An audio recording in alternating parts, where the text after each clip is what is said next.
केला बेचने वाली चुड़ैल। एक बार की बात है, जादूपुर नाम के एक गांव में करतब दिखाती एक औरत एक रेड्डी के लिए गांव में आती है। आइए आइए मेहरबान कदरदान, खाइए रोहना के ताजे ताजे केले। कभी खाए नहीं होंगे ऐसे केले। पीले पीले केले खाइए। ये कहकर रोहना हाथों में 4 केले लिए उन्हें सर्कल में जोर जोर से हवा में उछालती हुई करतब दिखाती है, जिसे देखकर आसपास के सारे बच्चे अपने अपने मम्मी पापा से उस औरत के पास जाने की जिद करने लग जाते हैं। पापा, ऐसा तो सर्कस में बॉल से होता है ना, ये आंटी तो केले से कर रही है। चलिए ना पापा, देखते हैं। रोहना एक पतली सी तार पर चलती हुई केलों से करतब दिखाती है। आते जाते सभी लोग बाहर रुककर उसके करतब देखते हैं और वाह वाही करते नहीं थकते। जैसे ही एक आदमी पास आकर उसे पैसे देने लग जाता है, तब वो कहती है, अरे नहीं नहीं साहब, मैं करतब तो बच्चों के मन को बहलाने के लिए करती हूँ। धंधा तो मेरा केले का है। पीछे देखो मेरी रिड्डी, जो भी मेरे केले खाएगा मेरी तरह चुस्त दुरुस्त और तंदुरुस्त हो जाएगा। पता चलता है क्या कि मेरी उम्र 55 की है। अरे पर ऐसे ठंड के मौसम में कोई केला क्यों खाएगा? ये ऐसे वैसे केले नहीं है साहब, ये शरीर में गर्मी देते हैं। ठंड को दूर भगाए जो भी रोहिणा के केले खाए। पापा, अगर मुझे केले नहीं मिले तो मैं घर नहीं जाऊंगी। तभी उसके पापा कहते हैं कि बेटा, केले ठंड में कभी गर्मी नहीं देते। ये सब कहने की बातें हैं, सामान बेचने का तरीका है इनका। पर पिंकी नहीं मानती। मैं केले खाऊंगी।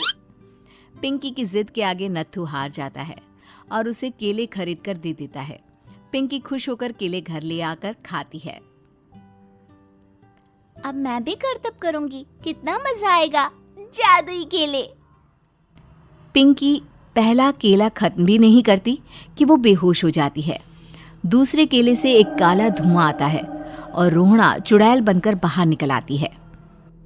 मेरे भूतिया केले बच्चे न खाए, ऐसा हो ही नहीं सकता।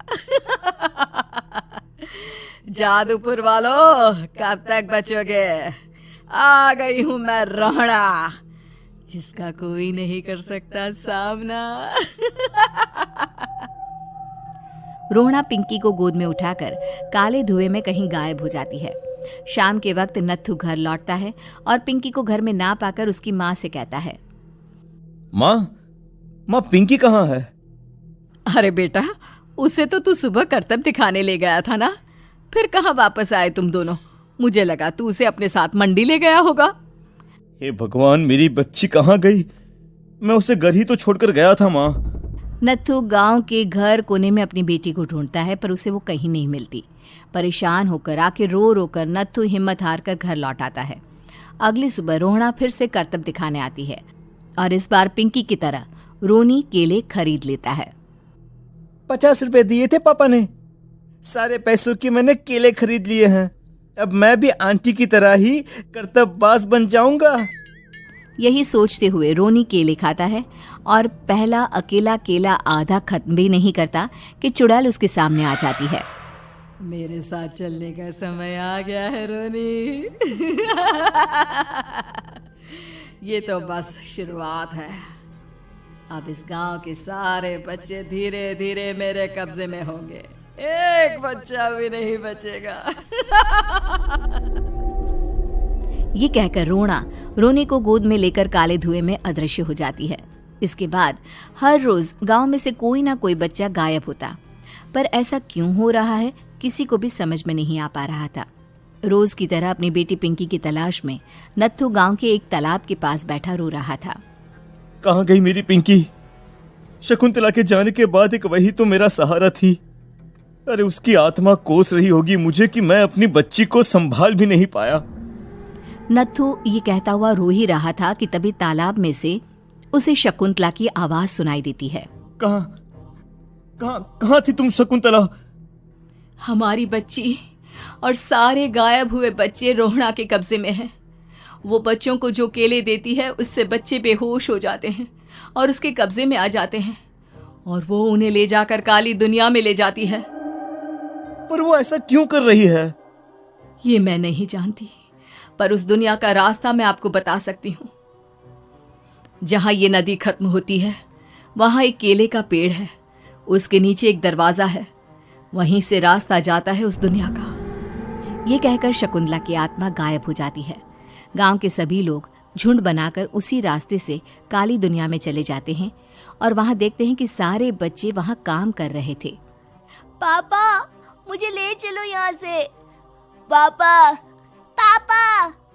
सभी बच्चे अपने मम्मी पापा से लिपट जाते हैं। तो तुम लोग यहाँ तक आ गए? क्यों हमारे बच्चों को पकड़ लिया तूने?